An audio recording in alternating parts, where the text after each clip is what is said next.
A growing concern in the United States today is the issue of immigration. Crime, overcrowded neighborhoods, and the taking of American jobs are just a few of the problems associated with the ongoing surge of incoming foreigners. Extending hope and opportunity in our country requires an immigration system worthy of America, with laws that are fair and borders that are secure. When laws and borders are routinely violated, this harms the interests of our country.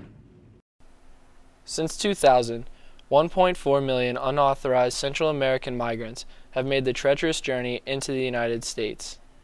Congress, as well as the President, have been debating and trying to pass immigration reform, but little progress has been made. Convictions run deep in this Capitol when it comes to immigration. Let us have a serious, civil, and conclusive debate so that you can pass and I can sign comprehensive immigration reform into law. As the government struggles to find a solution, one innovative community has taken bold steps in alleviating its own immigration problems. Jupiter, Florida. Known for its golf courses, family neighborhoods, and beautiful beaches, it is also home to an estimated 2,000 Mayans. Originally, Guatemalan immigrants worked on farms in Indiantown, just west of Jupiter, but migrated east due to the residential boom, hoping to land a job on a construction site. Word spread back to friends and relatives in their hometown of Jacaltenango, Guatemala, near the Mexican border, and more people came. Jupiter has struggled with the growing number of immigrants looking for work and better lives. Nowhere had that become more evident than in the daily congregation of men on the streets in the early morning, hoping that employers will pick them up to work day jobs. On Center Street, hundreds of people would stand in line waiting for a contractor to drive by and hire a few. The sheer number not only intimidated the residents and businesses on Center Street, but led to blocked traffic, piles of trash, and public urination. It had been a huge detriment to property owners on and around Center Street. The perception of people considering buying in that area was that of a disorganized mass of people assembling and resulting traffic problems of people stopping and picking people up or dropping people off. We've experienced a lot of problems in the past where they cash their check on a Friday evening, they have this cash in their pocket, someone pulls up on whether it be a Friday evening or a Saturday morning where they still have this cash in their pocket, solicits them, allegedly solicits them for work, takes them to a remote location and robs them of their money. What is driving more and more Guatemalans to leave their families behind to come to Florida illegally?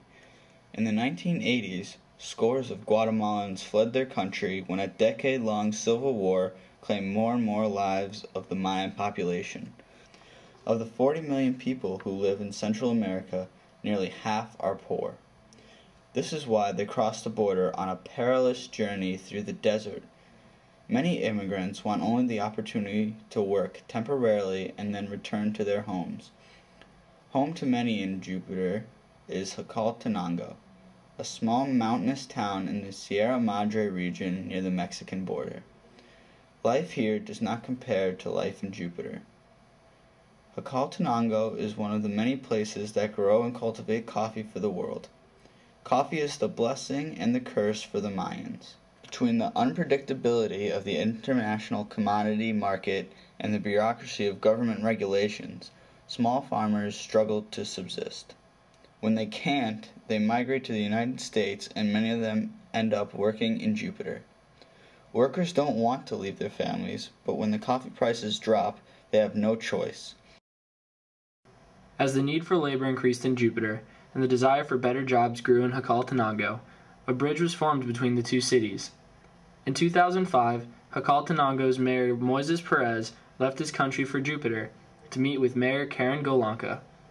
Their meeting resulted in a sister city agreement, strengthening the ties between the labor force of Guatemala and the refuge of Jupiter.